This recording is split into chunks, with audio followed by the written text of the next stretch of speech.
Good afternoon. It's Susie Q96, and I'm taking a break from preparation for tomorrow's medical adventure to sort through some more penny rolls and also some pennies I picked up off the floor. So, without further doo-doo, Scooby-Doos, or any other kind of dues, pay your dues, we're going to start looking at these coinage. Right off the top, this came off my floor, so I don't know where it came from. We got a Wheatie, 1949D. I'm assuming it came from this box from when M3 scattered everything the other night, so we're going to deposit that up there with the Wheaties and continue on down the highway here. Don't know how long I'll be doing this. Ooh, there's another one. Yeah, I think these must be ones that got knocked off the desk somehow. We're going to count them as part of this box. I don't know where they came from for sure, but it's a number of Wheaties. So I don't think they all came from this box. We're going to count them anyway. It's a nice looking 59. It's not a Wheatie, but sure enough be shiny. And another 57D. All right. Back to the rolls. Anybody home? Hi, Paula. How are you? I'm just taking me a little break here. I've been out. I had to go to the ophthalmologist this morning, and they got some different lenses for my glasses, and I'm trying to get used to them, but they're not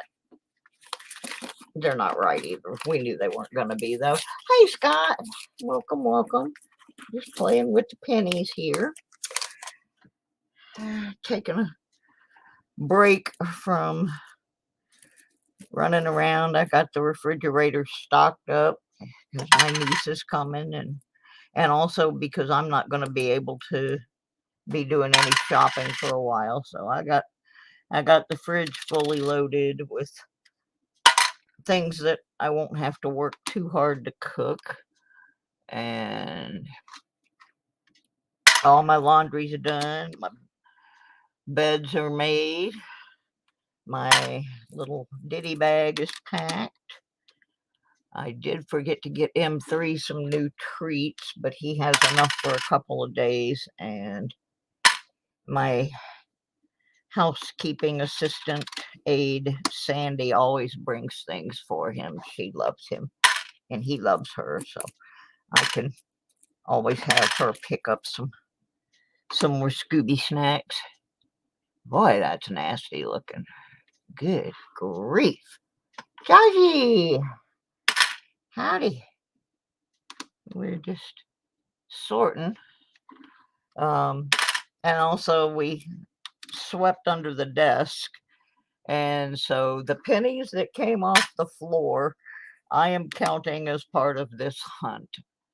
And there were 4 or 5 Wheaties in there. So I don't know if that's really fair, but I don't know if they were part of what M3 knocked on the floor the other night, or if they're things that I dropped down there before. But we're keeping them, by golly. We're counting them in the total. There were 5 of them. So we'll just keep that number in mind, that I found 5 Wheaties on the floor. There's a copper.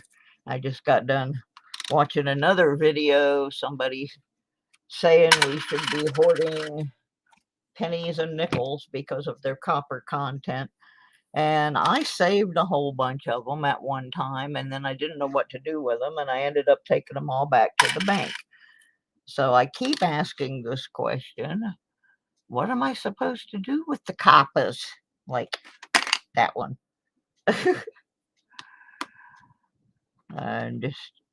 I'm saving them up to see how much copper is actually in the box. But after that, what do I do with them? I am broke. I mean, I'm really broke. This morning I got 3 different credit cards out that were almost maxed out and put 20 on one and 30 on one and 20 on one to pay my internet bill. That's the only reason I'm with you today, folks. I am broke. But I did finally get a hold of a lady at my internet service provider, and I got a new package. My streaming speed is supposedly slower, so we're going to find out if I really needed that super duper package that I've been paying for, or whoops, there's 75 copper, or if this is going to be sufficient for my streaming needs. But it cut my bill like almost half, so if I can make this work, it will be saving me some money. Yeah, I don't know how I got so far behind. Well, yeah, I do. Actually, it was mailing out all the Christmas packages. So, another copy. So, I'm going to have to reevaluate how I do giveaways in the future.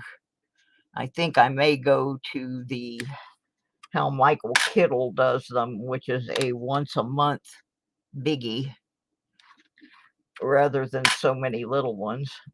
But yeah, I kind of went overboard at Christmas, and it cost me over $200 to mail out all the things I gave away.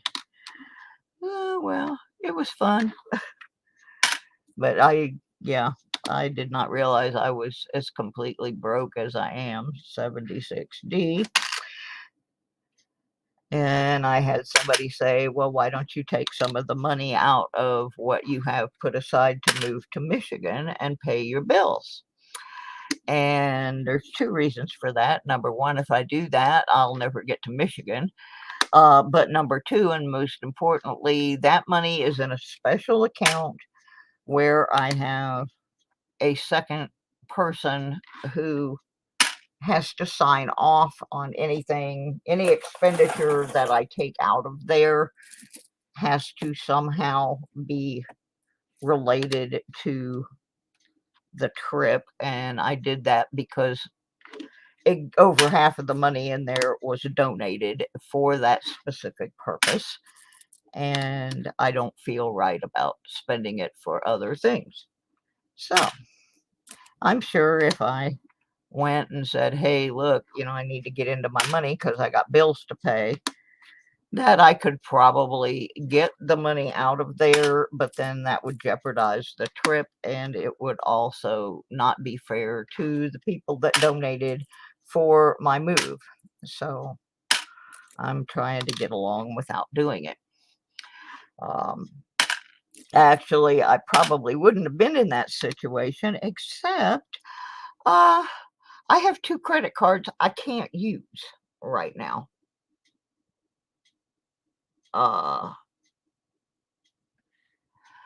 The reason I can't use them is last May, when I was going through a divorce, someone contacted this credit card company and told them I was dead.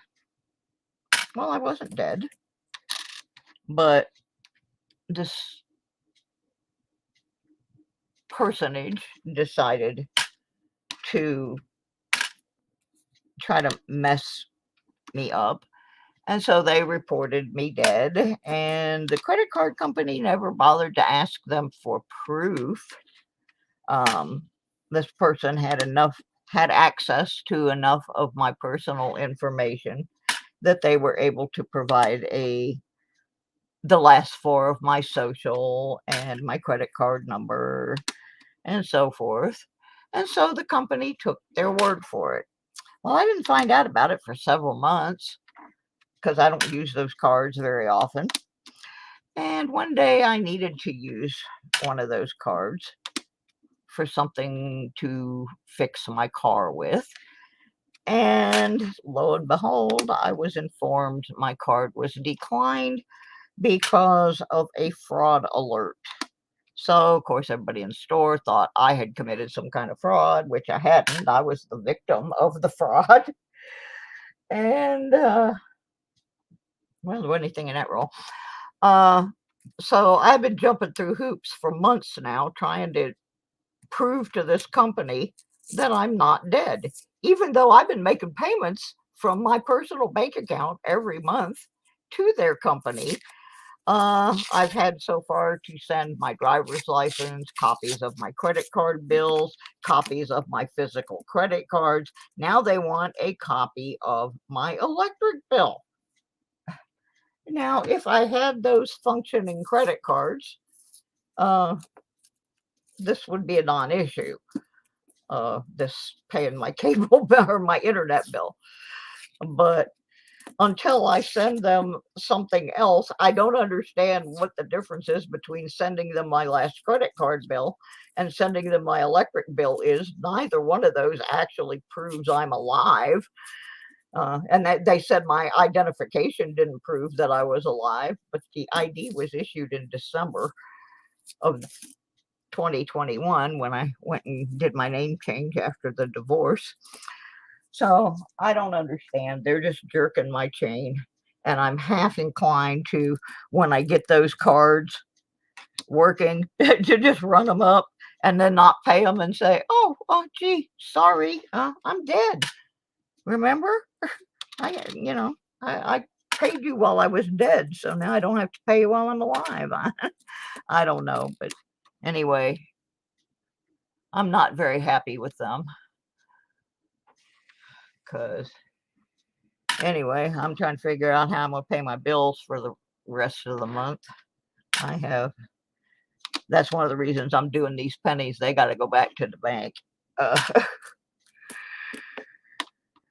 so I'm trying to finish them up tonight because while I'm recovering from the surgery, I don't think I'm going to be sitting here doing pennies.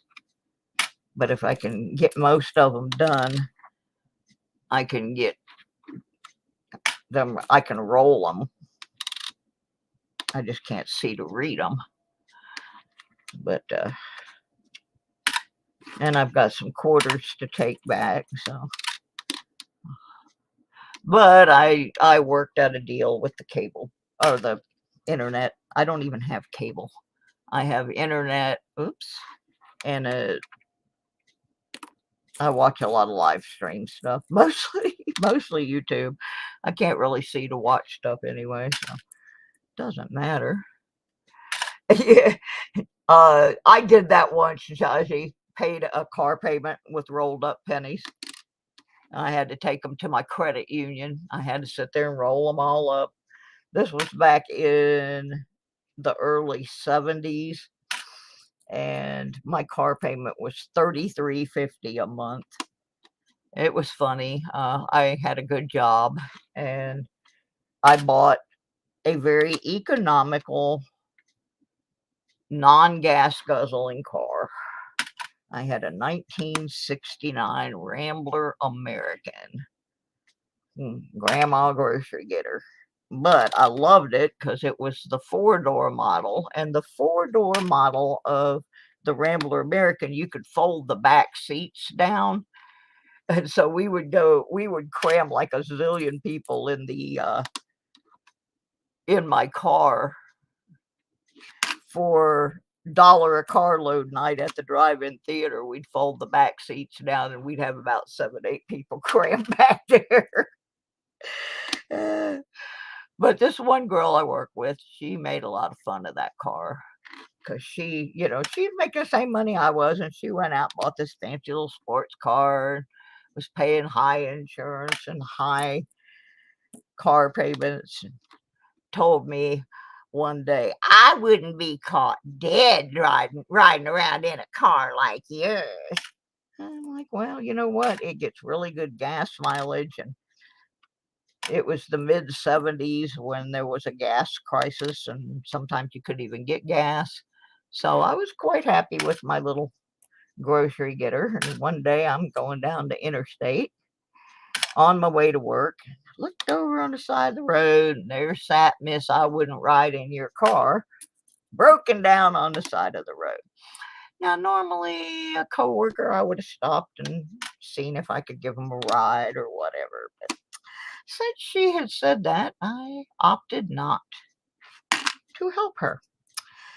And apparently she saw me pass her by, and she did show up at work about 2 hours later. And at lunch, made some remark to me about how come I didn't stop and pick her up. I said, well, there was no point. You had already told me you wouldn't be caught dead riding in a car like mine. So I didn't stop. I think she was making car payments of about $100 a month, and I was paying $33.50 for mine. And I drove that car for many years till I couldn't get parts for it anymore. And then I sold it to a friend of mine who owned a junkyard, and he held on to it until he could get the parts to fix it. And his mom drove it around Tampa, Florida for a while. It had one little dent in it, and that's how I knew that was my old car, was nobody ever fixed the dent. Yeah, I paid one of my last car payments. I was in college, and I paid it with rolled up pennies. Hey, you did what you had to do. It got paid for, though.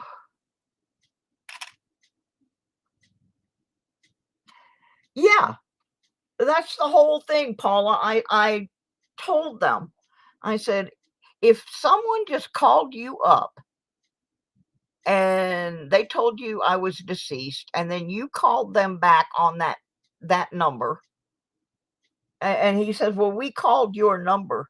I said, well, you called one of my numbers because I had a family plan with some sequential numbers, and my ex had one of the phones. So I said, you didn't call me. You may have called him and got his mistress on the phone, but you didn't talk. I didn't tell you I was dead. And why did you not request a copy of? Oops, I just shot pennies all over the living room again. Oh, it happens. But yeah, I asked them, why did you not request a copy of a death certificate or an obituary, or why did you not send a letter to my address, to my billing address, requesting that I provide, that this documentation be provided to you? I said, you took that person's word without question. But when I'm sitting here telling you I'm not dead, you will not take my word without documentation. What's the difference? I'm the one that's been sending you money. So when it's all over and done, I am not going to be doing business with this company anymore. But in fact, I have talked to my lawyer about it, but so yeah, if any of you are doing business with a company called Credit One Bank, be very careful. You might be dead and not know it. So anyway, and then today I was trying to take care of the situation, just make sure that I could get an extension on my bill for my internet. So I called Xfinity, and they have put a new automated system in that makes it even harder for you to get a live person. And after spending 30-40 minutes trying to get a live person, I gave up and I called back, and of course I'm still in the automated thing, but I decided that what I was gonna do was see if I could get onto the part of the service that works with people with disabilities. And because I do have disabilities, and one of them is the fact that I can't see out of one of my eyes, and I'm having a hard time. They're trying to tell me, go to this link, go to that link. And I'm like, I don't want to go to any link. I want to talk to a person. So I finally got a hold. I used the word disability. And when I used the word disability, it's flipped me over into a whole new section of their automated assistant and gave me a live person to help me. And once I got the live person, she was wonderful. She was American. I have no problem with people from other countries, but I have to be able to understand them to do business with them. And unfortunately, a lot of those phone rooms, you can't understand what the representatives are saying to you. So anyway, I got a nice lady right here in America who only works with people with disabilities. And she was able to get me on a different internet plan, saving me a whole lot of money. We're going to see, woo, we almost got into the wheat. We got to the fence around the wheat field of the 62D. Anyway, I have lowered my streaming speed, and we're going to see how that works. And if it doesn't work, then I'll have to boost it back up. But I'm not going to be doing much for a while after this surgery, so I figured we'll go with this. And they've adjusted my bill and promised me they're not going to shut me off before I get my next social insecurity check. So all is right with the world, and I'm sorting pennies. I was going to go do a couple other errands, but the lines were too long, and so I just said, I'm going home. I'm playing the pennies. More copper in the pot. Yeah, if I'm dead, I can't write checks. Yeah, see, I've been paying on those accounts every month since May of 2021, which is when the wicked wench pulled that little stunt. She got into hubby's paperwork and was able to get enough information to pull that stunt on 2 of my credit cards. And then she was sending me nasty messages and signing them Jolene. If you're familiar with the Dolly Parton song Jolene, about the woman stealing lady named Jolene.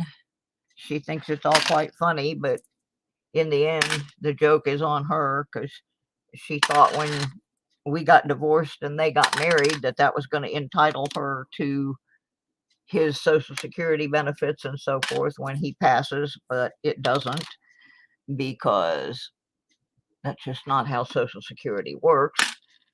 So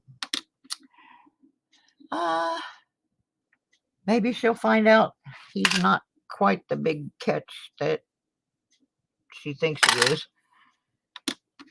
I stayed married to him, even, because I was helping pay for his residence in the assisted living facility. And I didn't want to make a disabled veteran a homeless person. All right, Paula, thank you for stopping in. Come back anytime. So anyway, I don't really care. We were separated for a long time, but I was still paying for him, so to speak, when I could have divorced him a long time ago and married someone that I really did care about a lot more than him. And unfortunately, that person passed away before all this other stuff happened. So Anyway, yeah, y'all are watching a dead person. According to credit one, you're watching a dead person. I ain't dead, but oh well. Anyway, nobody's gonna be shutting anything off, so I'm good. And I'm not gonna be going anywhere for the next couple weeks after I get out of the hospital. So, and I got everything I need here, so I don't really need a bunch of money. So it's all good. We'll make it work. Ew, shield pennies. Yuck. Hate them, hate them, hate them. Ugh. Yeah, there's some really dirty pennies in this roll. Somebody asked me the other day, how do I know when I go to the bank that I'm not getting back rolls that I have already searched? And the answer to that's pretty simple. Most of the time, they don't give me boxes of customer rolled. They give me bank rolled. But if I do get customer rolled, I always mark my rolls. I take a magic marker and I mark all the rolls that I take back. So if I see my rolls in there, I just don't get that box. Because fortunately, my branch manager at my bank understands what I do. And so she will let me open the box and take a peek. If it's sealed, it's not going to probably be customer rolled anyway. So, but yeah, I mark my rolls. So, ooh, that looks like a detecting sample. It's grody. That's a word we used to use in the 60s. Grody.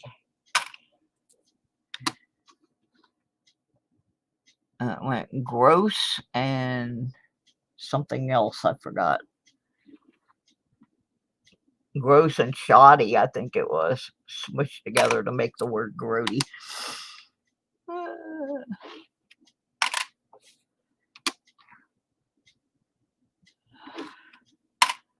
So anyway, I'm not doing very good with this box. It just hasn't been very productive, but I will go through it because it's already here. Tonight at 6 p.m. is my Sweep in the Dirt metal detecting show.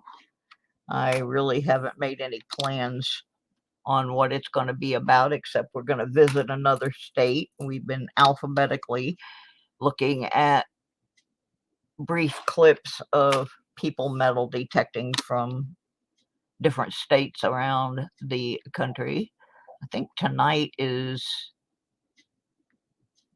Arizona or Arkansas.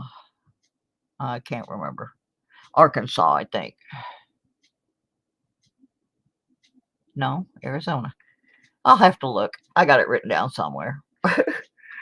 I'm doing them in alphabetical order. And I know last week was Alaska.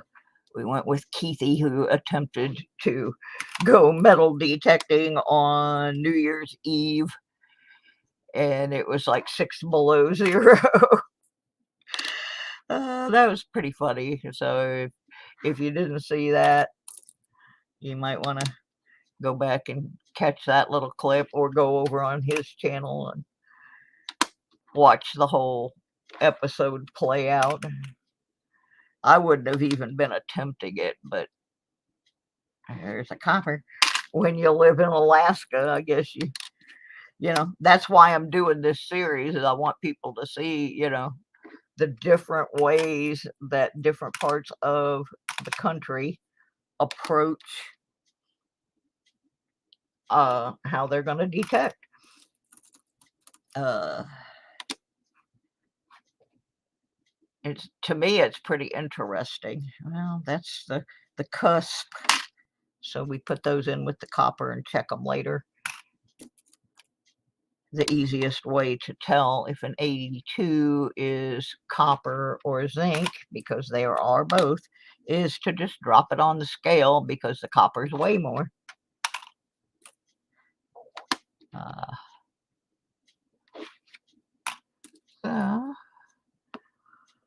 Anyway, we'll be doing a brief metal detecting show tonight, and I won't be able to do any detecting for a while. They're telling me minimum of 2 weeks recovery for this surgery, and all this surgery is doing is letting us get an idea of what is wrong with my eye, so then they can do surgery on it and try to fix it. So there's probably another surgery coming hot on the heels of this one. And then after that, I think whatever we end up with on my eyesight is where it's going to be, at which point I can then start reformulating the moving plans based on what's going on with my eyes. Oh, nothing in that roll either. Crack another one. I've got 1, 2, 3.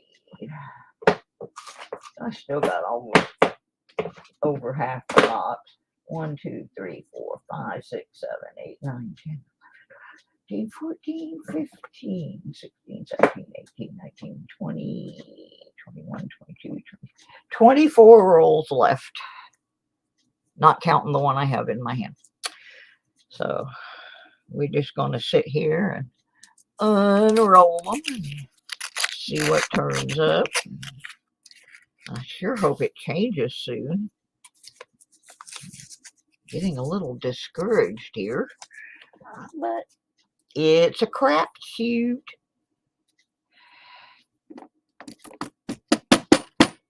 Come out of there, you. There we go. All right. Yeehaw. Penny, penny, penny, penny, penny.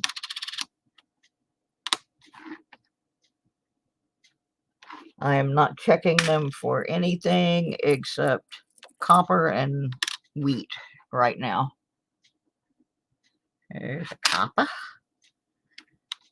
When I get ready to roll them, I usually check for DDOs and stuff like that. There's another copper. Oh, and the other thing that I'm setting aside is if I get any S's, which I got one. I got a 72S yesterday.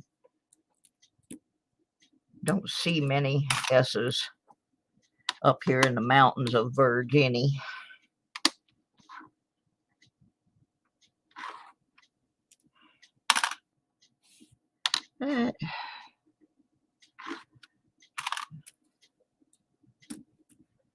Anyway.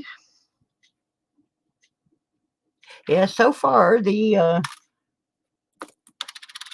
reduced streaming rate doesn't seem to be having any real effect. Another copper.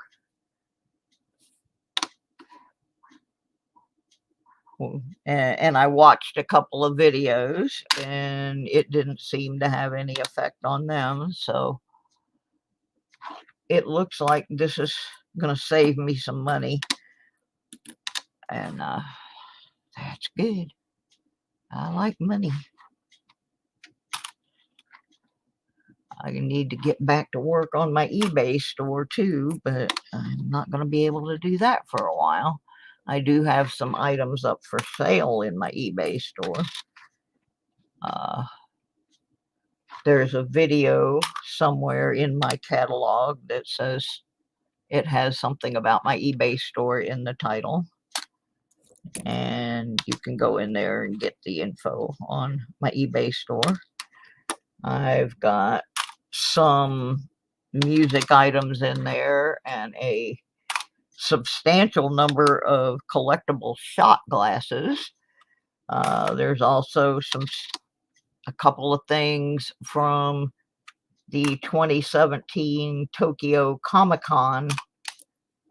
There's a couple of unused tote bags with Steve Wozniak's picture on them. They're kind of interesting. I think I have 3 of those. They're pretty rare because they are actually from the first one, and they are actually from Tokyo. My niece and her family were living there at the time, and they went and procured those bags there, and then I was gifted them in some things that I was given to be able to try and make some money from. So if you're into Comic-Con, those are some really cool bags too. I've never seen a they're almost like backpacks, and they're just really cool. I've never seen one made quite that way. You know, it's more of a Japanese style construction, and they are brand new. They're not used. But there's a bunch of stuff in my store. There's some uh hats and shoes, and it's not all lady stuff. There's all kinds of stuff in there. I'm gonna start listing some of my vinyl record collection, but that's gonna be 2-3 weeks down the road after I've recovered from the surgery. But there's stuff there, so want to take a look at it, see if there's something you could buy. Victor Vorga didn't like borscht. Well, more for me then, because I love borscht. One of my favorite things. I love it. I don't make it very well, though. So, welcome, John. That was an interesting entry to the room. Never know what's going to happen in this place. I must be on a roll for winning after not being in the streams for a while. Last night oh darn it, there's some more pennies on the floor. Oh well, last night right before I went to bed, I stopped for a couple minutes in one of my Michigan detective buddies' swing for the ring, and I won a book about how to win contests, and I think it was a silver dime, something silver anyway. So that's the third thing I have won in the last 10 days. Ooh, we got a 69S. There you go. There's a S for us. It's not a Wheatie, but I was just saying a couple minutes ago, I don't get too many S's. And there we got one.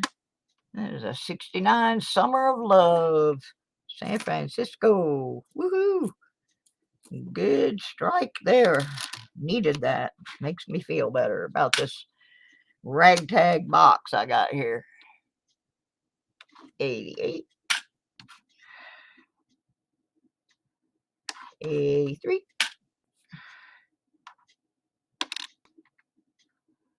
So there's Mikey. What's for lunch, Mikey? 2017. Don't really need that. Let me get these shields out of here. Bugging me.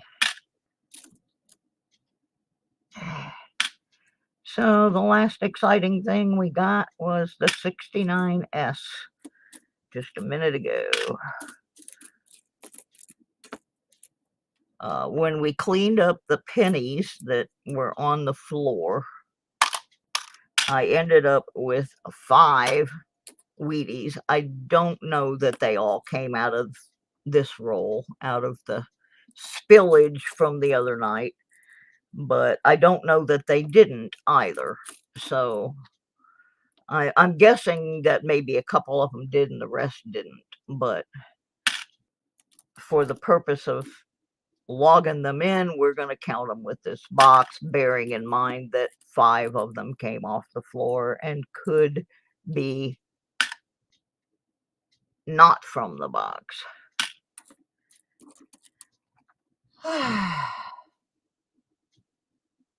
Take medicine that doesn't make me hungry during the day. Ooh, what kind of medicine is that? That's what I need. something that doesn't make me sit here and graze all day. I eat when I'm bored. That's one of the reasons that I'm trying to do more going through coins because it keeps me busy. Hard for me to stop and stuff my face while I'm doing a live stream.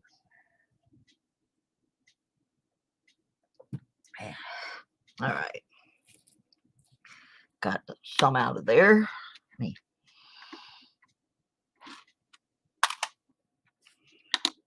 But yeah, this box so far not been real exciting.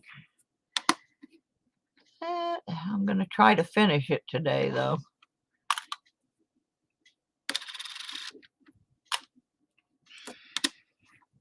Last night I woke up about, what time was it? 2:34, because I remember it was 2:34, and I didn't go back to sleep till after 4 o'clock. And I almost came out here and played with the pennies, but I didn't. I played a goofy game on my phone for a while till it made me tired, and I went back to bed till 7. Papa.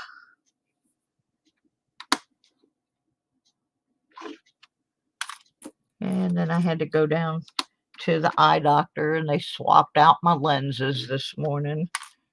These don't seem to be much improvement over the other ones, but they're trying. So then I went down to my storage because I had a very nice yoga mat down there that's like 4 inches of memory foam, and I got it out and put it under the mattress on the new rollaway that is 3 inches of memory foam. So now I have 7 inches of memory foam on my spare bed. Makes it much more comfortable. And tidied up a little bit at the storage so I could get in and out better. Took some things down to the local thrift store and donated them. And then I just loaded 3 or 4 more boxes into my car that need to go to the storage. And when I take them, I will get some more things out of the storage that are going to be donated. They're things not worth putting in my eBay store. 73D with an M3 hair. Oh my goodness. So I am slowly prepping for the move. I won a 1908 Barber $50 from Nubs Hunt's Treasure last night. Got a nice Kennedy today from Storm and Norman. I don't do the Storm and Norman anymore. I have no ill will towards him. I just don't. I had a little problem in there one night where I got attacked by some of his users, and he apologized for it. It wasn't anything he had any control over, but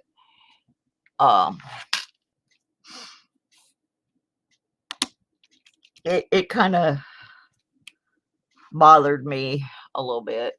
But I do still go in there once in a while. And it's hard for me to do the West Coast channels. I'm usually totally asleep by the time the Pacific time stuff happens. And so yeah, he has some nice things that he's able to set free into the community. I wish I could do that, and back in the early days of my channel I did, but I just, after I got divorced, I lost $300 a month out of my income, and then when I got sick, I lost more out of my income. as far as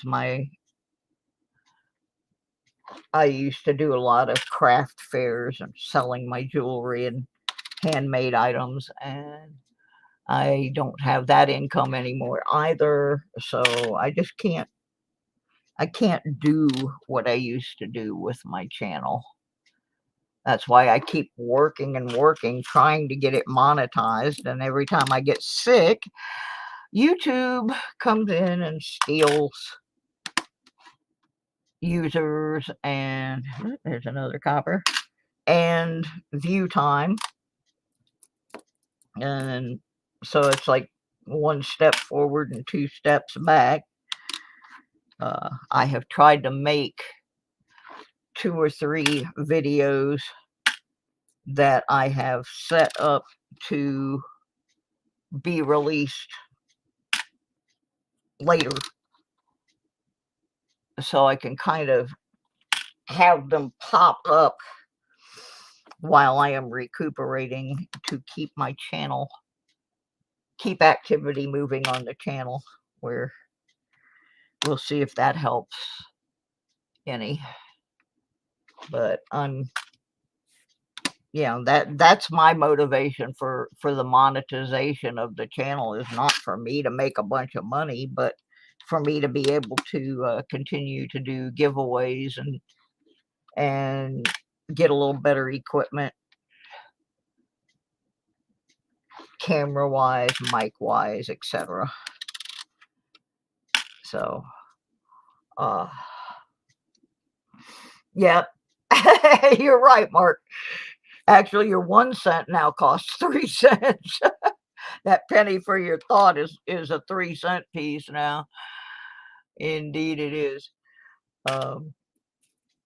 Yeah, I do have a new level on my Patreon page, where you can sponsor for the channel for as little as $2.96 a month.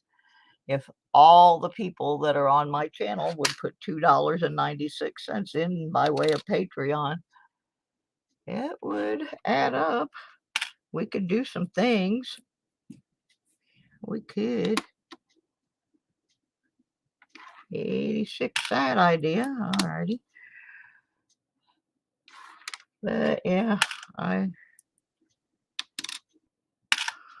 after I get done messing with these pennies, I do have a show at 6 o'clock, and then I do want to finish up one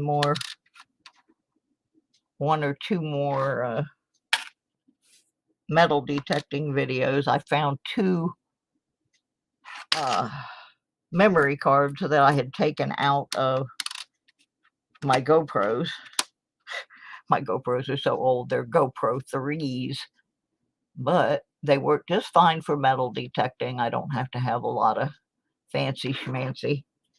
The very first one was given to me by Iffy Signals to help me get started, and I'm still using it. And then I have a backup one that I picked up at a yard sale for like 20 bucks. And then I had to buy some batteries for them. I don't have a lot of fancy stuff, but I keep getting, woo, we got wheat. We got wheat. 1950. I can't let you guess because I already put the date under the scope, but we got us a weeder. Got us a weeder. We got us a weeder. I'm going to leave it sit there for a second.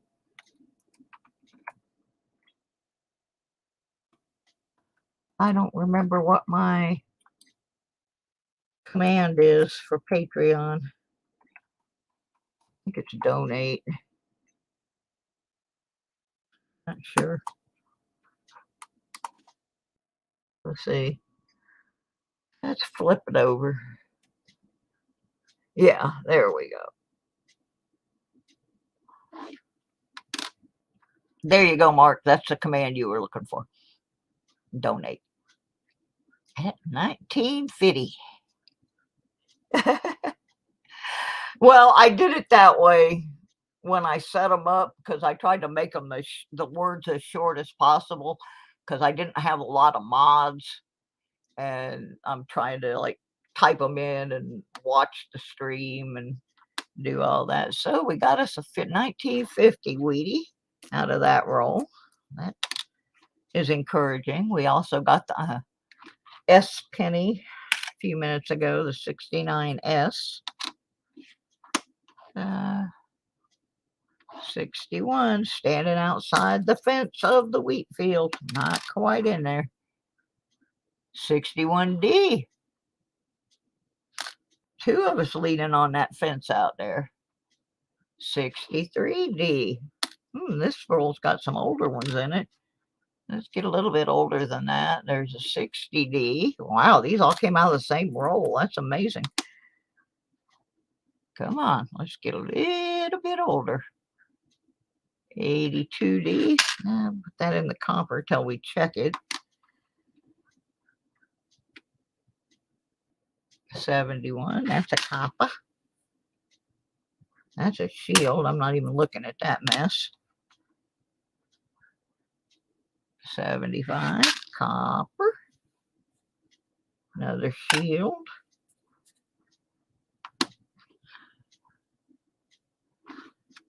Yunk.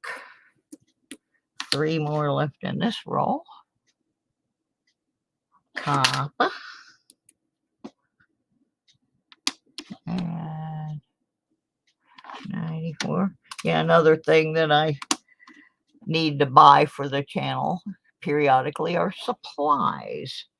Things like the link is not right. Oh, I bet I know why. I think it's supposed to have an apostrophe in it. Let me, yeah, I messed up on a couple of them. That might be the one. I think Warner told me it was wrong. That's why I haven't been using that command.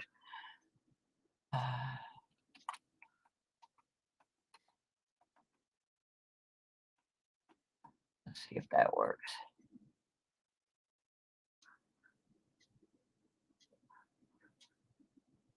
Nope. I don't know.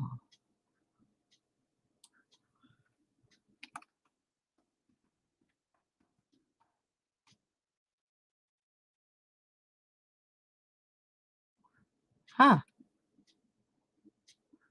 Well, that's right. It's Susie Q96 without the apostrophe. Let's see.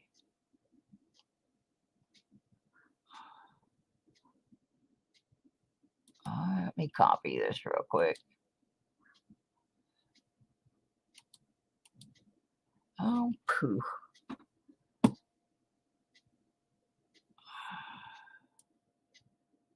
All right, let's copy that. All right, this should be.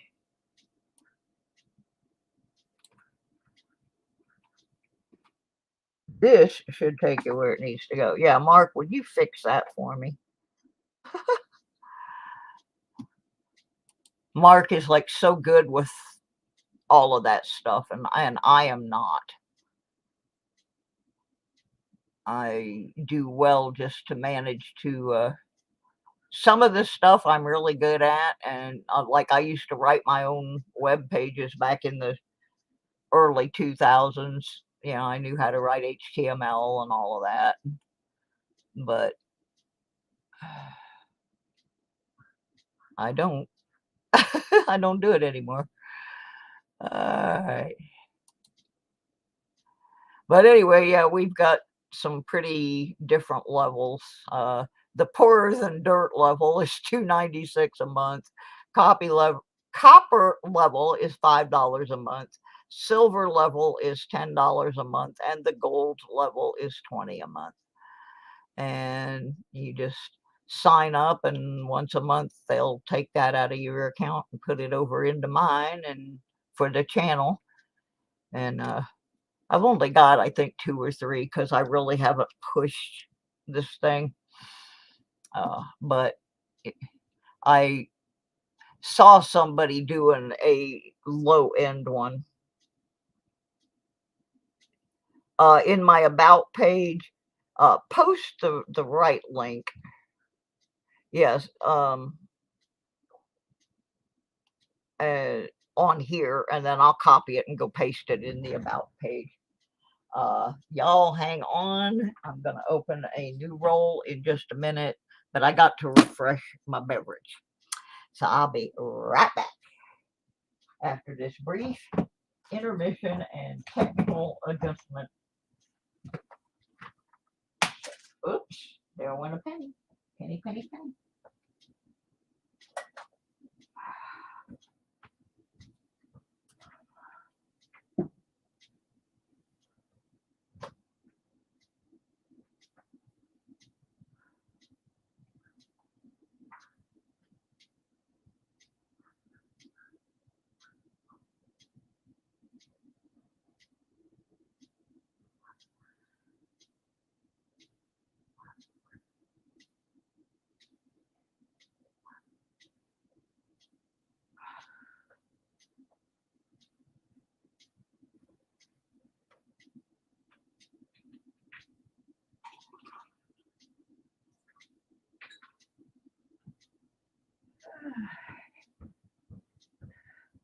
On my way back, here we go.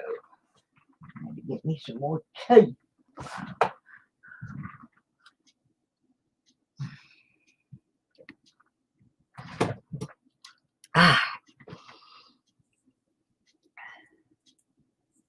Digital imaging class. Retouching someone's photo in Photoshop. I can do some stuff in Photoshop.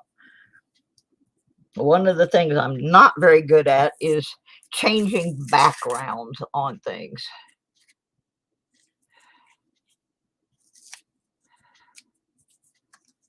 I'm not good at that. I wish I were. My brother's pretty good at it. We have this one family picture.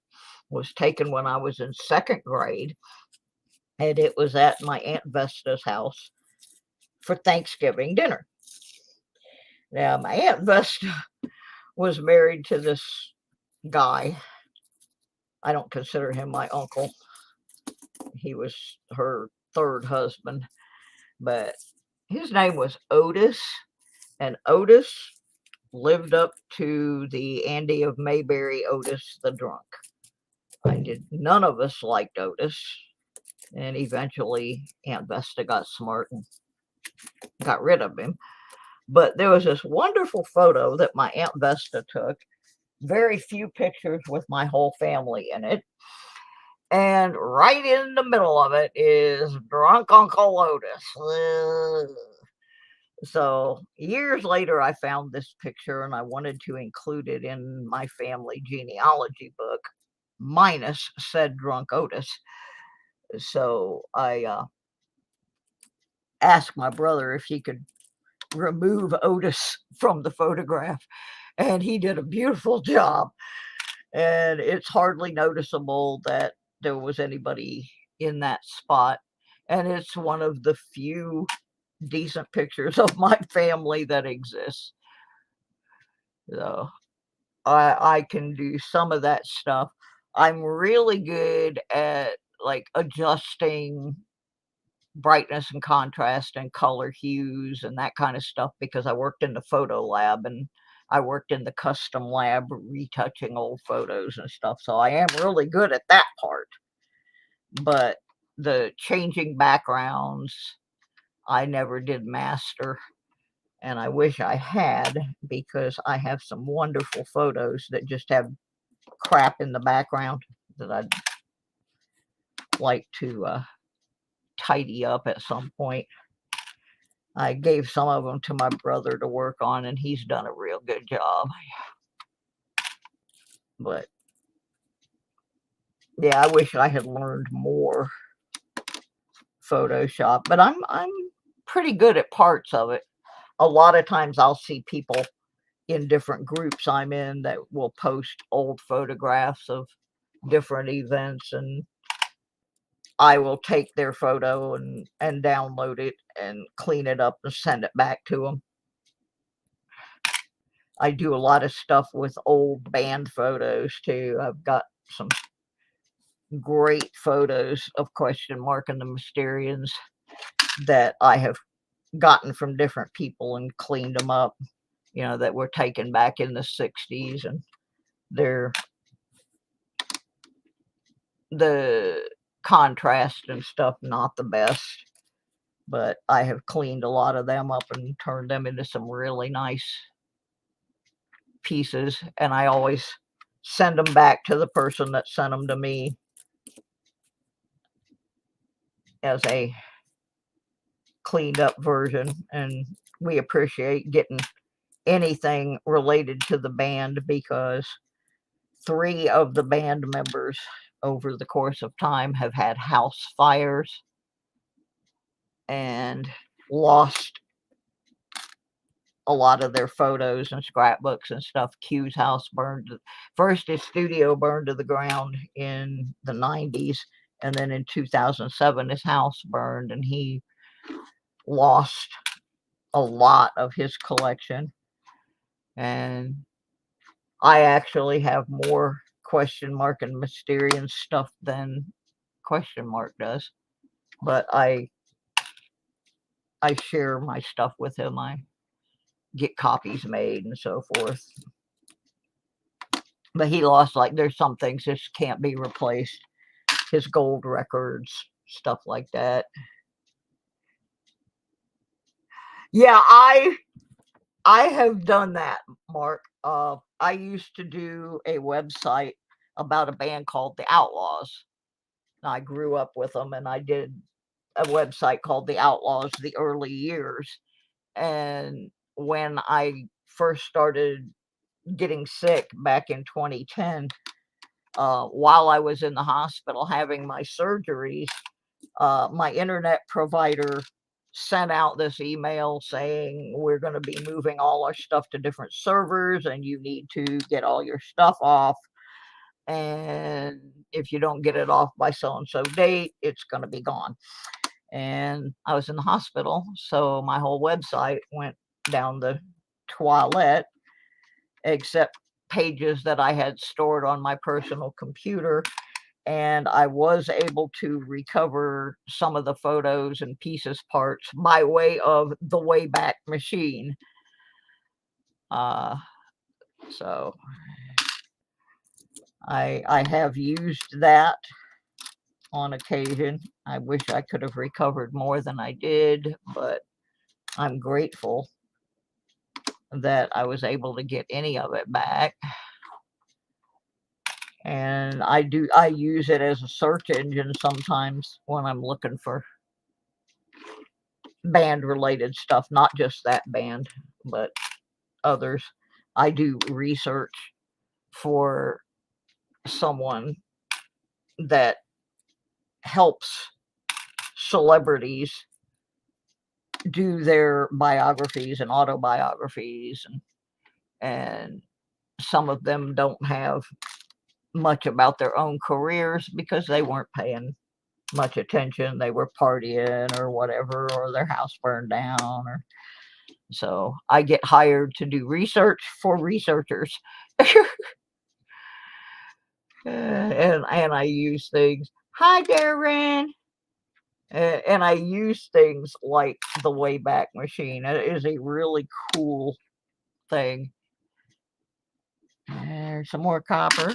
Hey, Mud Swat.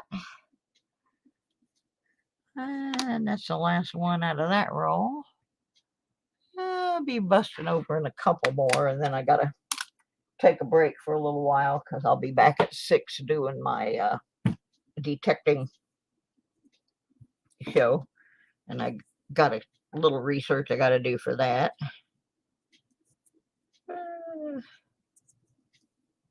And like I said, I'm just trying to keep busy, keep my mind off of what's going to be happening tomorrow. I'm hoping that it's an experience like one I had in the hospital in Florida once. It was pretty funny. I had to go in for some testing, and they had to knock me out for it. And I'm lying on the table, and the anesthesiologist is behind me, so I can't really see him. And all of a sudden, I hear this voice, and the guy says, "Hi, my name's Kevin, and I have all the good drugs." And that was the last thing I remembered until I came out from under anesthesia. Was this guy saying, "Hi, I'm Kevin, and I have all the good drugs." And by golly, he did. So I'm hoping it's one of those kind of experiences where I know nothing. Well, they already told me they were going to knock me out. They have to knock me out for anything they do around my face or eyes, because I have anxiety disorder, and it particularly is triggered by anybody making any kind of painful move towards my face.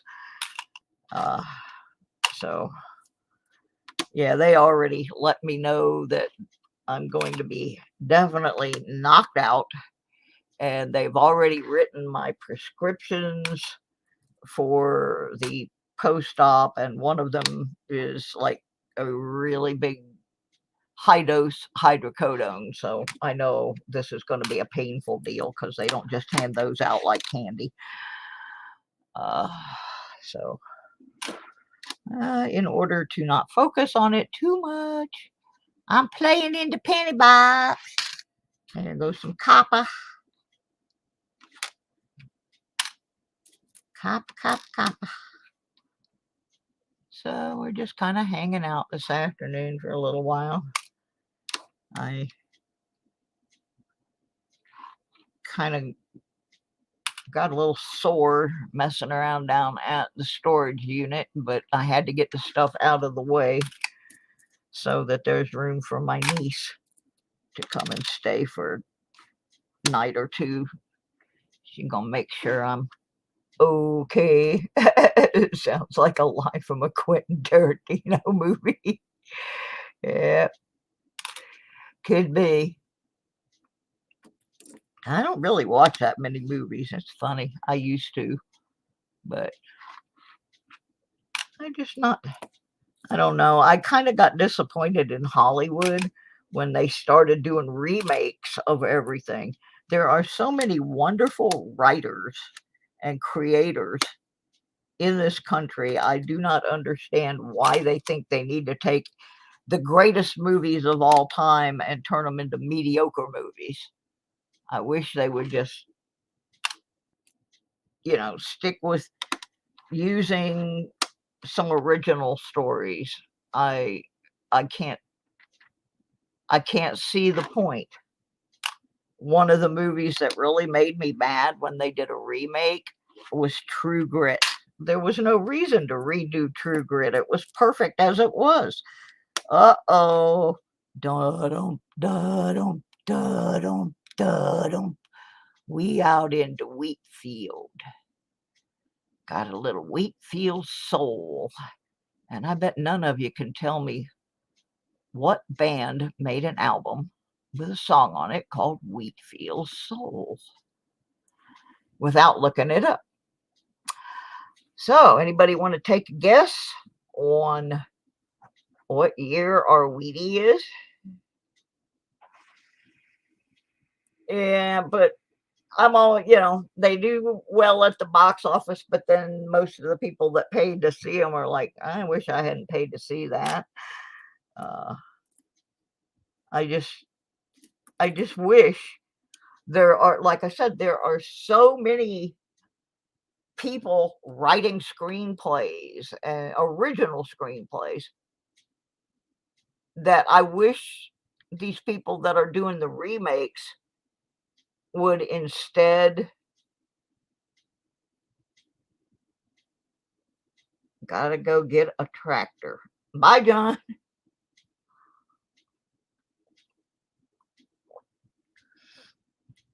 Like I have a screenplay that I wrote with question mark, and it's about radio. About actually part of it is based on my, some things in my life because I worked in radio, but it's about radio and early rock and roll. Oh, Mark, you looked that up. I know you did. The answer to the Wheatfield Soul question is, in fact, the Guess Who from Canada. Burton Cummings and the Boys. Let's see the date on this. 57. Warped looking D. Wonder if that's a D over S. Wouldn't that be dandy? I'll have to study on that one a little better. I think it's just a damaged D, but it's a Wheatie. It's a Wheatie, Wheatie, Wheatie. Put that into stack. Yay!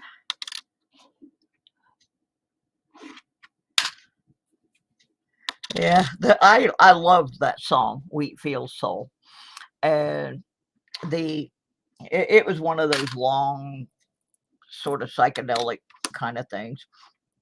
And I sat out one night in my friend Fred's driveway. He was having a party, and I was sitting in his Ford Falcon listening to stuff that came on the brand new FM radio station.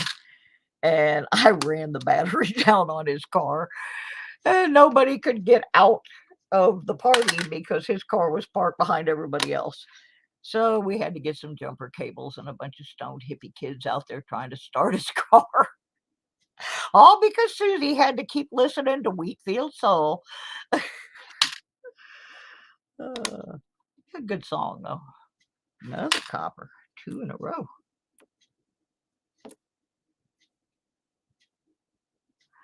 Yeah, well, here's the thing with that, Mudswat. If uh, they're that darn concerned about making money, they should stop and think that those movies that were some of the greatest of all times, those directors and producers and investors had to take a chance on them. They didn't just come with a guarantee. They thought Gone with the Wind was going to be a total flop. They thought Wizard of Oz was going to be a total flop. They thought the original True Grit was going to be a flop.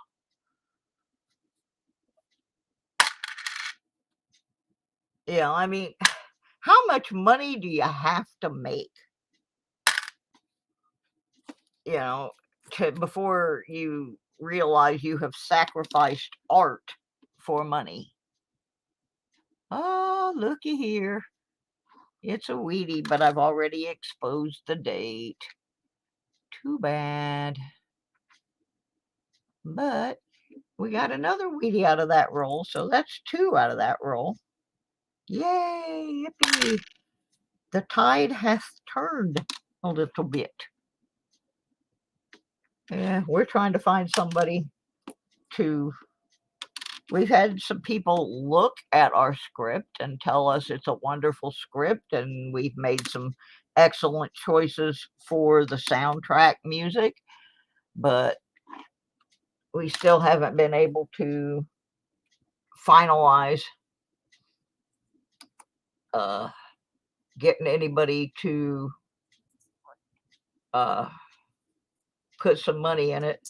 So I think we're going to start marketing it to independent filmmakers and see if we can go that way with it. Because I'd rather see it released as a low-dough indie film than not be released at all, because it has some really good stuff in it, and it has some things about the music industry that the average person does not know.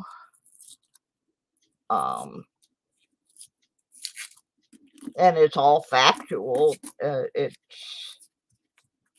I mean, the stuff that people don't know about is factual.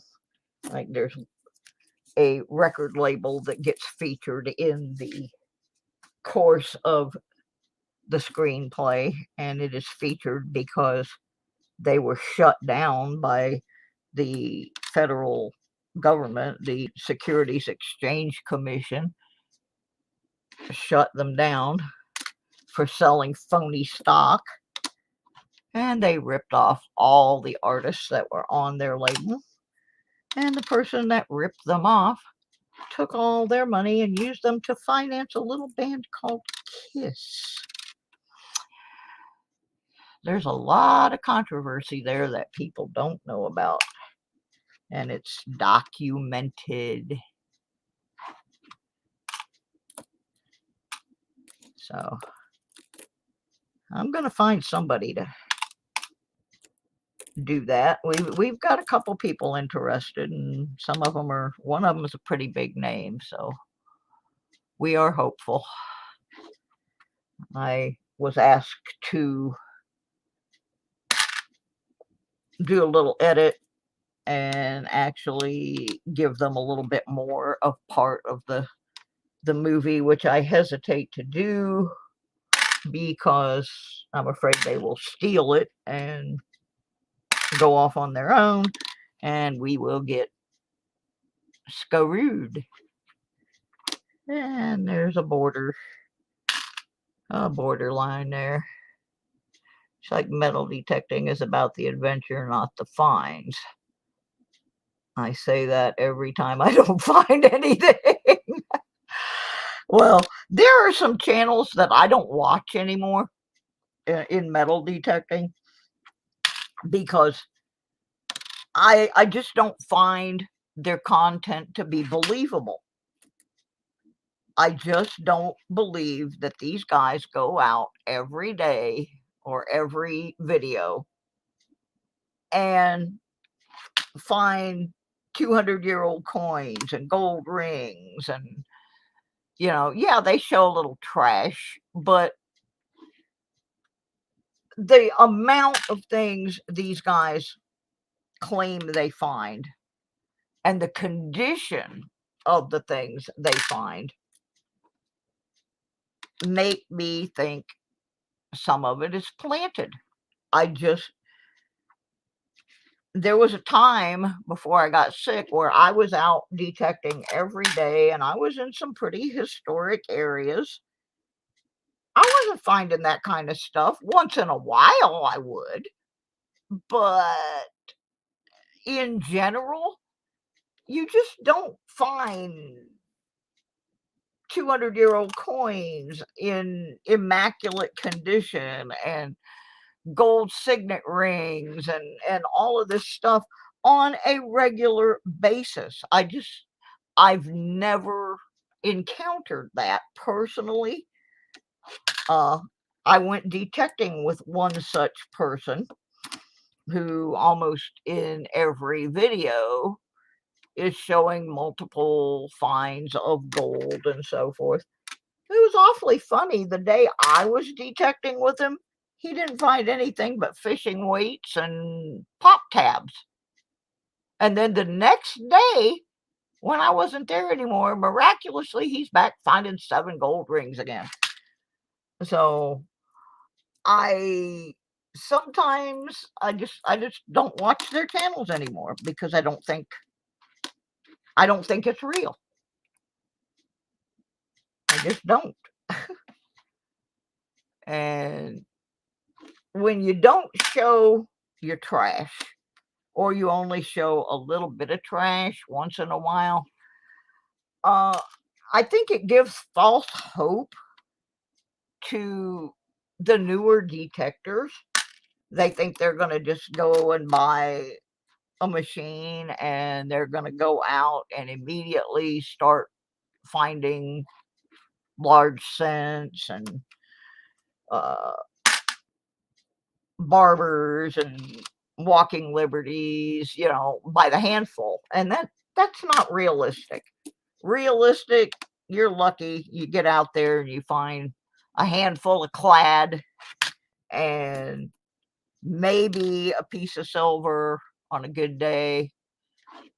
some costume jewelry, bling bling, some bullets or something, but you're just not, I just am not buying into that uh every video they're gonna have all these groovy things. As for me bringing that gentleman bad luck,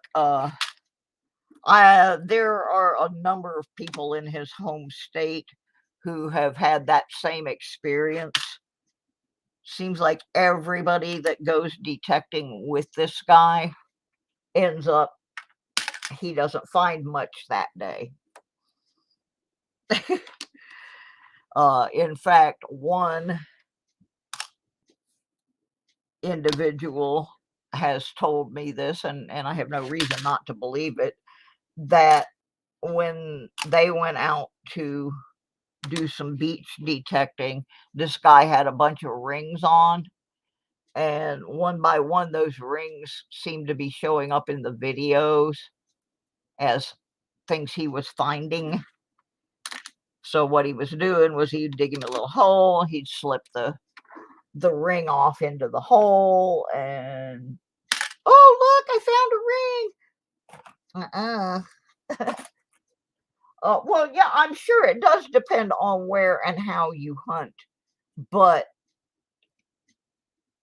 uh I just don't believe that these guys get those miracle spots for every single video. I would be much more convinced at their hunting abilities if they would show once in a while, hey, we went out in this field that was supposed to be Revolutionary War relics and blah, blah, blah, and we didn't find Jack.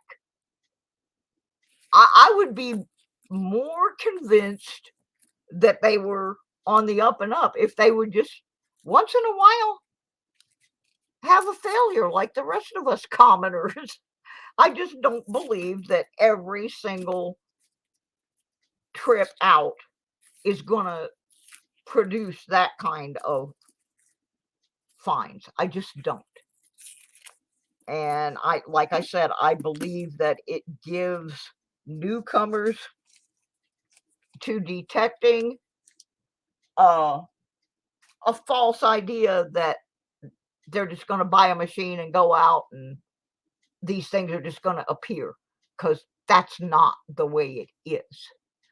I mean, once in a while, you may have a piece of beginner's luck, like I did. I think it was my third time out. I found an 18 karat gold ring, but then I didn't find one for quite a while. Yeah, just like coin roll hunters. There are some coin roll hunters that I don't believe. I think their rolls have been pre-rolled, if you get my drift. Oh, let's open another one. I mean, the thing is, hunts like this can get boring. High AZ coins, high less. Sometimes it gets boring, but this is the real deal here. This is how it really is. I'm not gonna probably ever get a box and pull a roll out and have it be nothing but Wheaties. Not from a bank. I mean, you can buy rolls that are nothing but Wheaties. They sell them all the time. But in general, that's not how coin roll hunting works. Just like finding nothing but good stuff is not how metal detecting works. But when you do find the good stuff, after you've dug up a bunch of canned slaw and ketchup packs and screws, when you find something good, then the thrill of it is twice as good. I can't see where it would be all that exciting if you went out there and you put all these fancies in the hole and then dig them up and go, oh, look what I got. I don't think that would be exciting. You know, to me, that's somebody that's just doing it to make money off their channel, and they're not really representing the detecting community as it really is. But that's just me. Imagine the guys in 1970s, almost every every coin was silver. My dad had a metal detector for a while back in the 70s. And yeah, almost all the coins were silver back then because the switch really didn't happen for most of the coins until around 64 or even a little bit later than that. We didn't have that detector too long, but that was kind of what sparked my interest in it. My dad found a real nice class ring, and of course we didn't have any way to return it back then. There was no internet. You couldn't track down people like you can now, but we did send a letter to the school it was from and try to figure out who it belonged to, and we had no luck with that. And so my dad took a file. And of course, this was in the days before there was a Dremel tool. But my dad took a file and he filed the name of the school off of the ring and just smoothed it out and made just a gold ring out of it. And my dad wore that ring till the day he passed away, and he went to heaven with it. So it had my birthstone in it, which I kept telling him, Dad, you should give that to me. That's my birthstone. But no.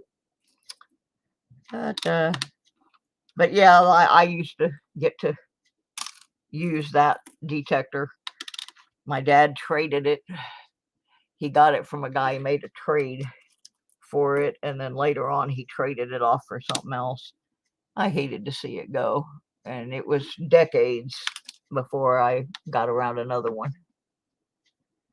I've seen some of those old timer hoards from detecting, and the amount of gold and silver they found was dumbfounding. It would make a man rich.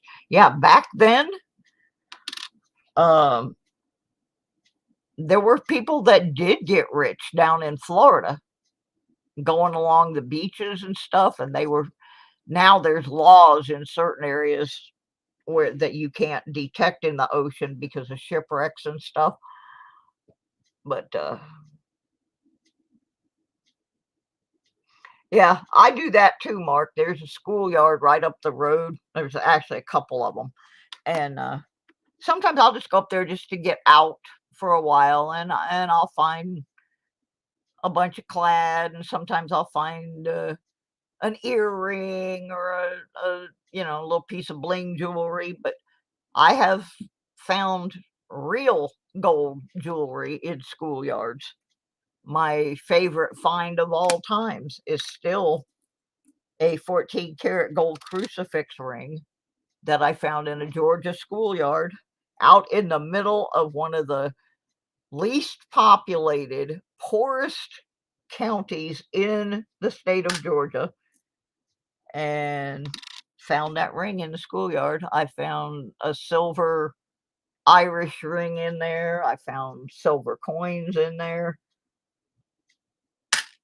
Just not even be down there. And sometimes I just find a whole bunch of pennies or pieces of a watch or. But I go because I like being outside and just getting some exercise and seeing seeing what I can turn up. Sometimes I don't find anything. I went last week with my friend Tony. He got about $4 or $5 worth of clad and a couple of pieces of jewelry and some other stuff. And I think I got 2 nickels and 5 or 6 pennies and a little peace sign. But after having been cooped up in this house sick for so long, I was thrilled with a handful of clad. I felt like Jack and the Beanstalk, I was happy with my handful of beans.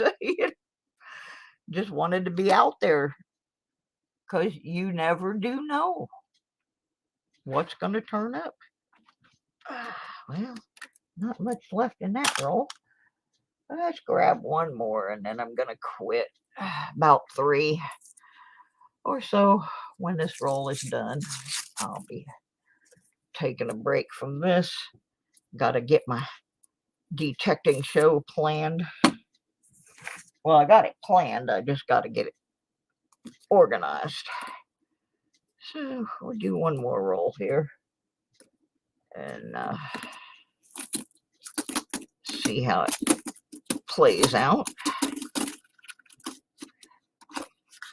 But yeah, I watched that one channel that bothers me. I watched part of one of their videos this morning and I had to turn it off. Not because I wasn't interested in the finds, but they just seem so fake and phony that I was like, nah, I don't think so. I tend to watch people on the detecting things that are more laid back in their approach. I don't like the ones that get like a little too excited. It just seems like they knew it was coming before the plug was dug. Like given, yeah, I don't know. I just would rather just watch. Whoa, what's going on there? Watch more laid back. $225. Detector needed fixed.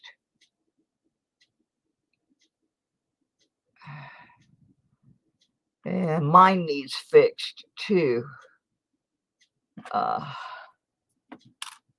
I've got a little crack in my screen. I don't know how it got there,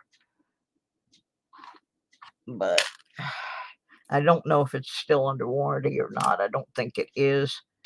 But while I'm laid up, I'm going to find out because that would be a good time to send it in and play with the one that my brother gave me.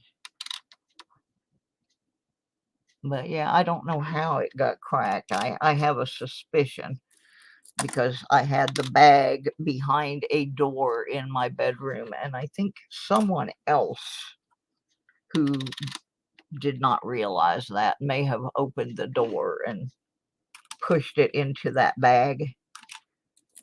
I mean, the crack is not bad, but it will render my detector no longer waterproof.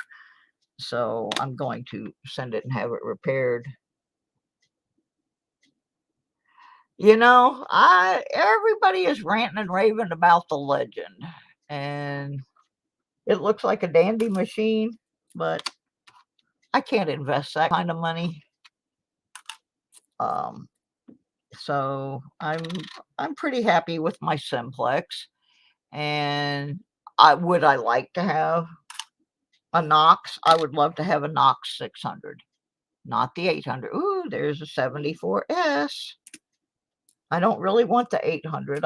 I've heard a lot of repair stories about the 800, but my friend Robert has a 600, and so does my friend Tony, and they both love them. So I would not mind being able to have one, but it's not in my budget. So I'm just going to try to take good care of my simplex. I have all 3 coils for it, which makes it a very versatile machine, although it doesn't have all the frequencies and everything of the Knox. For what I'm using it for, I think it's okay. So I probably won't be investing. Well, it depends on who used it, Mud Slut. There are some people I have gone detecting with that I see them just throw their machine in the back of the car, or um, not clean it, and they'll come out and they'll start the beginning of their video and their machine is covered with dirt and crap from the last hunt. I probably wouldn't want to buy a used machine from them. But I have also been out with people who have taken their machine out of their car. It is immaculately clean because they went home and cleaned it after the last hunt, and they clean it every time they use it, and they properly store it and so forth. I wouldn't mind at all buying a used machine from somebody like that.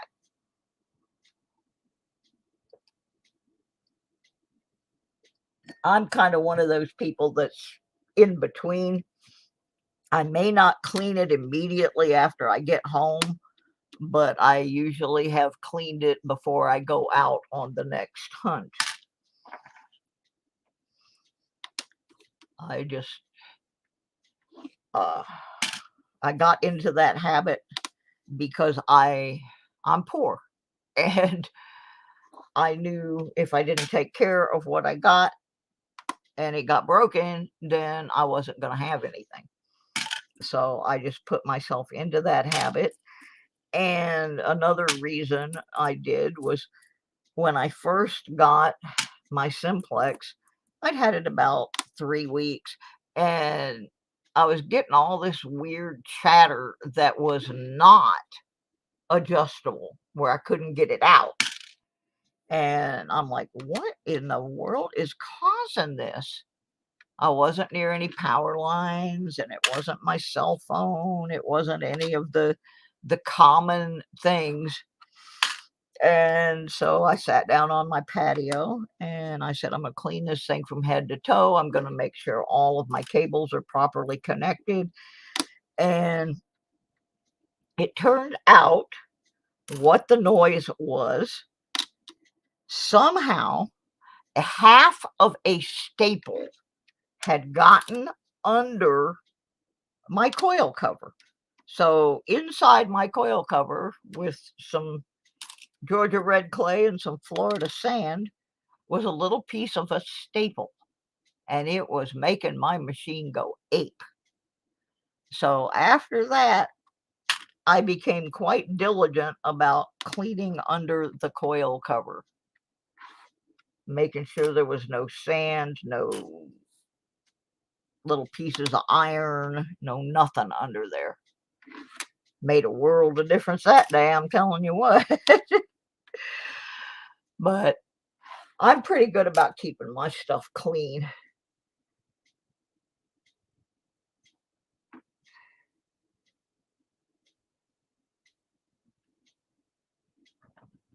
But yeah, no, it wasn't the bad. Mine wasn't anyway. It wasn't anything to do with the battery. It was strictly to do with crap under the coil cover. Uh, it was like just the little piece of a staple. You could see, where the corner of the staple bent and, made the angle. And I don't know, I probably picked it up out in the schoolyard because I was doing a lot of tot lots and schoolyard stuff at the time. And yeah, there it was. It's this little tiny piece of a staple, and oh my gosh, was it driving that machine crazy. As soon as I got it out of there, problem solved. So after that, I became pretty diligent about, I keep just a soft bristle paintbrush in my bag, and if I start picking that up, I'll sit down somewhere and take my coil cover off and sweep everything out of it, you know, clean off the coil and clean out the cover and put it back on and see if that cures the situation. I usually don't let it get to that point where I have that problem, but when I first got the machine, I had never had a machine with a coil cover before. The only thing I had was a $40 bounty hunter gold digger, which I found my first gold ring with. So it dug gold. It lived up to its name. I still have that machine.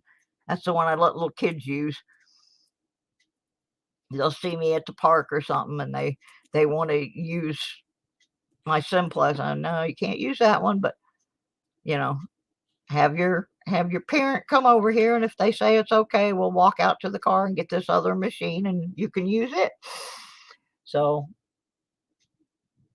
I had never really had any much experience with the coil cover until I had a Garrett for a while, but I didn't have that one for too long. So anyway, that's all the pennies I'm going to do for right now.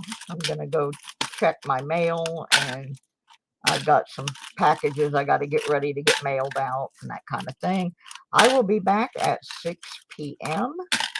with Sweeping the Dirt, my metal detecting show. And it's probably not going to be a real long show because I have to get up at 4 a.m. The medical transport will be here to pick me up at 6 a.m. to take me almost 2 hours away to Roanoke, where they are going to be doing a biopsy on something going on in my eye socket and my brain behind my eye socket. So after tonight's show, I'm not quite sure when I'm going to be back on. It just depends on recovery and pain and all that doodah that goes with letting them practice medicine on you.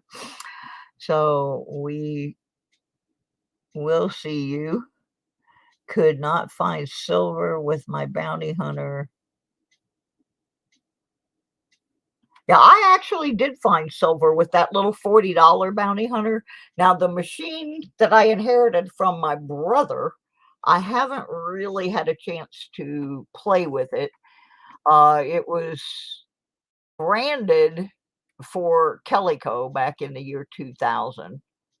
And when I got it, I said, this looks like a bounty hunter. So Mark Thomas and Digging with Deej and I started looking at all the bounty hunters, and we finally ascertained that it was in fact a bounty hunter Discovery 3000. And I do have the documentation for it. And now that I know that that's what it is, I have found some videos with some VDI numbers and different things. I haven't had a chance to really take it out and see what I find with it, but I'm going to be using that while I send my simplex back to get the crack in the screen fixed.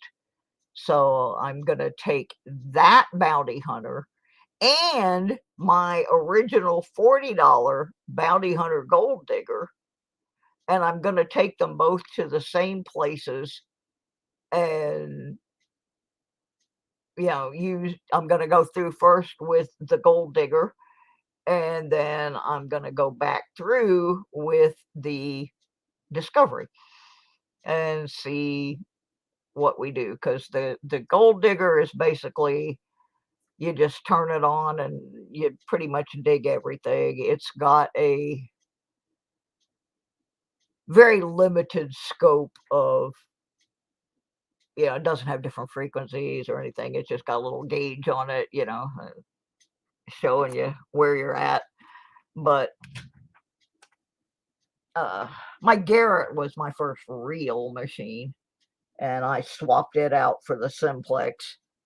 One of the reasons I did that was because at the time I was living on the Florida-Georgia border, and it rains every darn day, pretty much, in Florida and Georgia. And I would be out in the middle of these fields with that Garrett, and only the coil on it was waterproof. So all of a sudden I'd be in this torrential downpour, and I'm trying to stick the mechanicals of the thing in my shirt to keep it dry, and I'm running across the field, and I'm like, I want something waterproof, not just a waterproof coil. I want a waterproof machine. And it was about the time that the simplex was sweeping the globe. And I was talking to Merrill from Metal Detecting NYC, and he had been playing with the simplex for 3-4 months at that point, and he recommended for where I was and what I was doing, because I wasn't doing a whole lot of beach detecting, which is kind of the weak point of the simplex, but I have learned how to set mine up where it works pretty well on the beach.